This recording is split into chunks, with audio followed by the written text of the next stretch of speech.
ભરૂચના પાર્શ્વનાથ ઉપાશ્રય ખાતે જૈન શ્વેતાંબર તેરાપંથી સભા દ્વારા મર્યાદા મહોત્સવ યોજાયો. કસક રોડ ઉપર આવેલા ગોડી પાર્શ્વનાથ ઉપશ્રામ ખાતે જૈન શ્વેતાંબર તેરાપંથી સભા અને શ્વેતાંબર તેરાપંથ મહિલા મંડળ ભરૂચ દ્વારા મર્યાદા મહોત્સવનું આયોજન કરવામાં આવ્યું હતું, જેમાં ડોક્ટર સાધ્વી પરમા યશાજી, સાધ્વી વિનમ્ર યશાજી, મુક્ત પ્રભાજી, કુમુદ પ્રભાજીએ પ્રવચન આપ્યું હતું, જેમાં મોટી સંખ્યામાં જૈન બંધુઓએ જોડાઈ ધન્યતા અનુભવી હતી. क्या है इस तेरापंथ धर्म शासन का मर्यादा महोत्सव? यूं कहा जाता है कि ये संसार का महान आश्चर्य है, ये महाकुंभ का मेला है. छोटी काटू में जाकर देखिए तो वाकई में आज ऐसा ही लगेगा.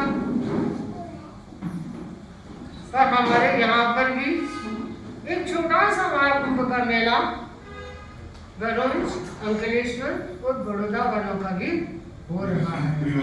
त्रिवेणी संगम हो रहा है.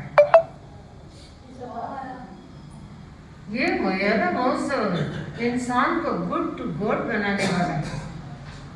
ये मैन टू सुपरमैन का फार्मूला है. ये ऑल द बेस्ट है बनाने की मास्टर की है.